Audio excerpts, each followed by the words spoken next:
moving with me. But see, sometimes my face is pointing at the sun, sometimes my back's pointing at the sun. Yeah. So I'm spinning, but at the same time it's rotating around you. Right, okay. So yeah, it's kind of like my hand is the moon, right? Like the back of my hand is the face of the moon, right? Yeah. And so it's kind of like. So your hand is turning around in relation to the sun. Its period is equal to its time to go around. Like, for that to be like verbally explained to me, like conceptually I could not grasp that at all. I was like, that's why you have to do the dance. You got to do the dance. You have to do the dance, because then you can see the rotation when you see a person's back towards you. And then it gets even better because at the extent of the tidal forces at the balance or the equilibrium point, right? Things are locked to the same point. So the same face of the moon faces, like the moon would be there and would always face North America. And none of the rest of the planet would see the moon anymore, eventually, with tidal forces, because the tide, what it's doing is the moon's kind of stealing a little bit of the Earth's rotation, and it's going out a little bit in its orbit. It's slowing the Earth's rotation down a little bit. Eventually, it slows it down to the limit. There's a limit. There's a maximum where there's no more movement, so things just stay where they are. So the moon will still rotate, but it'll always stay in the same spot in relation to the Earth. And so there'll only be the moon on one side of the Earth? Well, it won't happen. Well, no, it may happen. Yeah, I guess it will happen, So but way far in the future. Yeah, Pluto and its moon are like that. They're tidally linked. Yeah. And we have satellites that do that, and that's a really useful thing for communication, because we need the satellites to stay right where they are. One's above this continent, one's above that continent. They don't move, and so yeah, it's what is it? Geocentric? Geostationary. Geostationary orbit, right? So go on. There you go. High school. Thank you. Yeah, high school. Oh, wait, I was I didn't learn that in my high school. Oh, you missed that class. I missed that class.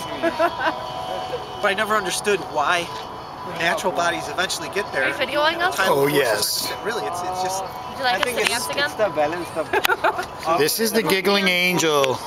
Tries to take them out. Yes, that was awesome. Well, the gravitational force. Now do a polka. Side of an object than the other. Or the Irish jig. The near side of the body. I do know how to polka. And what ends up happening is actually the oceans get flexed more than the rock part, and they'll actually scrape across the ocean basin. These tidal forces. It actually is kind of like a friction thing, right, Frank? I'm good. Oh, okay. Hey, good night. Good to see you. Bye. Night. Fred's heavy on physics, so he would have been able to explain it really well. But yeah, really, I mean, it's there's scraping that happens, you know, the friction, and that's what tends to slow the rotation of the main body down, and the other body actually gains that, you know, because the amount of force has to be equal in the system, so it gives that other body that's in the gravitational tug a little bit of extra orbital energy, and so it goes out a little bit, and the other body slows down a little bit, and eventually it goes out far enough that they stay locked. Larry can explain it to you a lot better than I can. Huzzah! Yeah, well, exactly. There are high tides because you know, it's dragging that side of the planet along with it. I can send you the YouTube.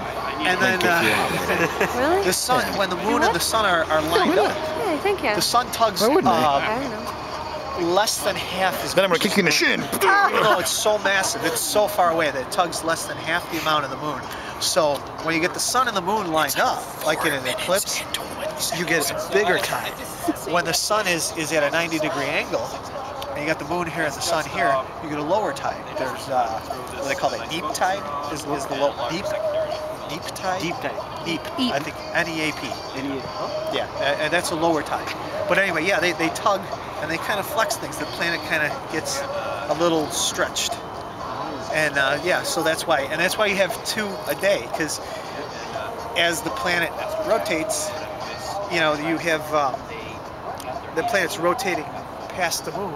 Like Joe is over there. Tide goes, you know, there's a tide. The high tide happens wherever the planet's rotating past the moon. So, and it's, you know, you get 2 a day because when the planet rotates, you know, when this side of the planet rotates the opposite side, you get high tide again because the planet's really being pulled in both directions. So that's why 2 high tides a day. It's fancy. Yeah, it's kind of neat. I just read about it. I don't. It's amazing. It is really amazing. It's responsible for a lot of stuff going on, like some of the moons we saw around Jupiter. The closest of those really bright moons, Io, is in a real big tug of war. Jupiter's gravity is so immense that it's constantly getting flexed. You know, if you bend a piece of metal or something like that, it heats up a lot. Well, Io's got all these volcanoes going on all the time. Like, not really hot like we have volcanoes, but just hot enough because it's really cold out there.